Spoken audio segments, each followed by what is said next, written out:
While games like Zed Run have already gotten some serious traction, we're going to check out some upcoming games that could be the big winners in 2022. For each of these games, we'll cover the basics of gameplay and how you can expect to make money. Many of these games even have NFTs on the market right now, so keep your eyes peeled for opportunities as we work through the list. Let's get started. First up is Axie Infinity. If you're a fan of Pokemon games, Axie Infinity is going to look pretty familiar. Admittedly, this game has gotten some significant traction in the last few months, but despite its recent growth, it could still be a great game to watch for 2022. Developed by indie game studio Sky Mavis, Axie Infinity is built around battling NFT monsters. You simply purchase one of these NFT monsters and then battle them to earn the in-game currencies, AXS, or Axie Infinity Shards, and SLP, or Small Love Potions. These currencies can be used to strengthen your team of monsters, or it can be exchanged into cash or cryptocurrencies so you can realize some profits. As mentioned, Axie Infinity clearly draws some inspiration from Nintendo's long-beloved Pokemon franchise. But unlike Pokemon, if you intend on catching them all, you're going to have to shell out quite a bit of dough. At the moment, given that the price of Ethereum has gone down a bit at the time of writing, you can snag an Axie Infinity monster for about 0.023 Ethereum, which equates to roughly $94. But as with all NFT games, the great thing is that you can always sell them back on the market if you decide that the game isn't for you.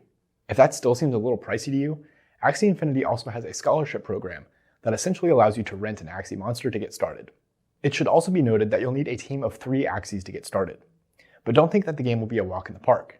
Playing the game takes strategy, as each Axie has its own unique set of traits and abilities. Axie Infinity players tend to be pretty hardcore too. Many players treat the game like a full-time job, and that's no surprise when some of them are earning full-time paychecks to match. After acquiring your team, you'll take them to the PvE Adventure mode. Here, you'll level up your monsters as you complete levels, called Ruins, with each cleared ruin earning you SLP tokens. Players can expect to earn between 1 and 20 SLP tokens for each ruin, depending on the difficulty level. At the time of writing, SLP token is priced around 4 cents, so you'll have to grind out some of these levels or invest your earnings wisely, perhaps into more monsters, to earn bigger profits. Alternatively, players can also put their Axies to the test in the Arena mode, where Axie owners duke it out with other players in real time. For every win in Arena mode, your matchmaking rating will improve while also being rewarded with SLP. And if you like the sound of Pokemon-inspired games, you cannot miss what might be the biggest NFT game of 2022, Illuvium.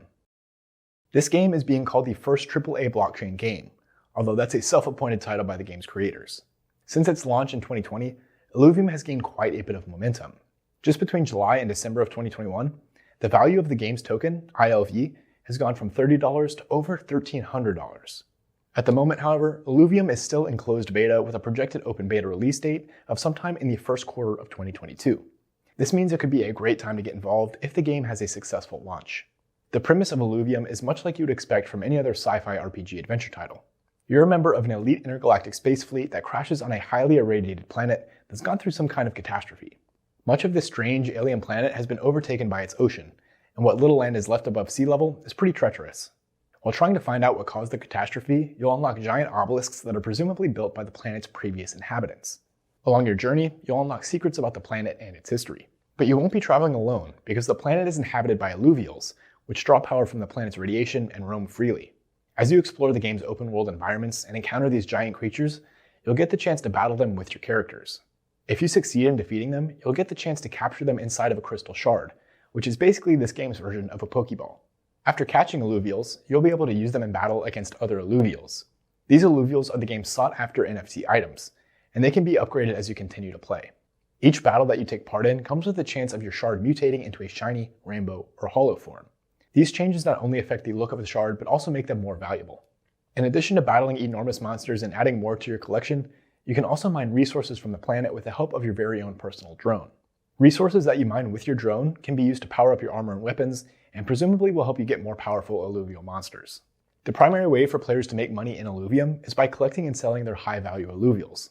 The good news is, this game will be free to play, and you don't have to own its expensive token to participate in the Illuvium world. However, the website says that players will have a better chance of earning valuable NFTs if they decide to invest in rare NFTs and participate in other paid aspects of the game. Up next is Star Atlas. Star Atlas is a play-to-earn game that incorporates NFTs, cinematic graphics, and augmented reality. And much like Illuvium, it's been building some serious hype in recent months. The game takes place in the year 2629. 3 factions have come forward in a battle for territory, resources, and political powers. These 3 groups are a group of humans, a confederacy of aliens, and a legion of sentient androids. Star Atlas players, or citizens as they're called, can explore the metaverse while searching for resources. You'll have a direct impact on the outcome of conflicts among these three factions, while also earning real-life rewards for your efforts. There are 3 tiers of gameplay. The first allows players to explore and acquire resources. The second adds in combat mechanics without the risk of losing your assets. And the third tier is pretty much an anything goes free-for-all. Combat is allowed, and your assets can be completely lost if you lose a battle. Presumably, you'll be able to earn more in these higher tiers where you're risking more of your assets, so it might be worth practicing in the casual tiers before advancing further. The in-game currency is called Atlas, and is used primarily for transactions of ships, crewmen, components, equipment, and land. These vital resources are required to advance in the game, and when combined with the real-world value of the Atlas token, Star Atlas is shaping up to offer a lot of opportunities for making money. Splinterlands. Splinterlands is a collectible NFT card game that bears a resemblance to Magic the Gathering and other turn-based TCGs. Players can collect cards and battle each other in matches and tournaments. Each card comes with its own unique set of stats, powers, and abilities. Splinterlands players can buy, sell, and trade their digital cards freely in an open marketplace, just as they would with physical cards. The game is free to play for new players wanting to familiarize themselves with its rules and battle system. But if you want to earn cards, buy or sell them on the marketplace, earn the in-game DEC currency, and unlock daily quests and rewards, then you'll have to shell out an initial $10 for a Summoner's Spellbook. The Summoner's Spellbook is a one-time purchase that gives you access to all of the game's features, and most importantly, the ability to earn real money. There are 2 different kinds of cards in Splinterlands, Summoners and Monsters. These 2 categories are further divided into 6 elements: Fire, Water, Earth, Life, Death, and Dragon. To put it simply, players battle each other by combining cards to enhance their character's power, speed, toughness, and health, while launching a series of attacks against their opponents. When a player wins a battle, they'll earn 1 DEC, or Dark Energy Crystal, and their rating will increase. These DEC tokens are currently priced around 1 cent, but there are plenty of opportunities to boost your rewards and earn even faster. Many of these opportunities are unlocked by winning matches, increasing your rating, and competing in higher leagues of play. The simplest way to make money by playing Splinterlands is by collecting and selling cards, but if you develop your skill, you'll undoubtedly be able to earn more by winning battles and climbing up the ladder. Ember Sword. Ember Sword is a cross-platform, free-to-play fantasy MMORPG that features rich graphics, a player-driven economy, and a classless combat system. Players have the ability to grow within the game while going on adventures and earning or buying cosmetic collectibles, ranging from swords to emotes and even pets. Of course, all of these items are represented by NFTs. The game is slated for release in 2022, but has gotten a lot of attention already. Over 35,000 eager players have pledged over $203 million to purchase plots of land in this world. The world of Ember Sword is divided into 4 nations: Solarwood, Duscaron, Severand, and Edisau, each designed to be fully community-owned. Fortunately, even though land is at the core of Ember Sword's world design, land ownership will not be required to play the game.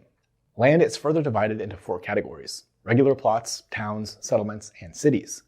Each of these have a varying level of resources and commercial potential. Landowners will earn a 50% cut of the game's revenue in the form of ERC20 tokens. So basically, there are 2 different ways to make money by playing Ember Sword. The first is by acquiring rare cosmetic items or pets and then flipping them on the marketplace. The second is by investing in land and receiving a cut of the pie from the economic activities that happen there. As of right now, however, all pre-launch plots of land have already been sold.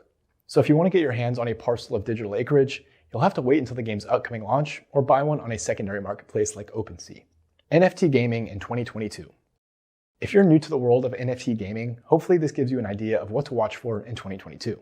If NFTs are even half as big as industry leaders are saying they'll be, then we are still definitely very early, which means there will be plenty of opportunities to make money for those who get involved now. If you're getting involved with any of the games on these lists or have your eyes on any other NFT games, let us know in the comments.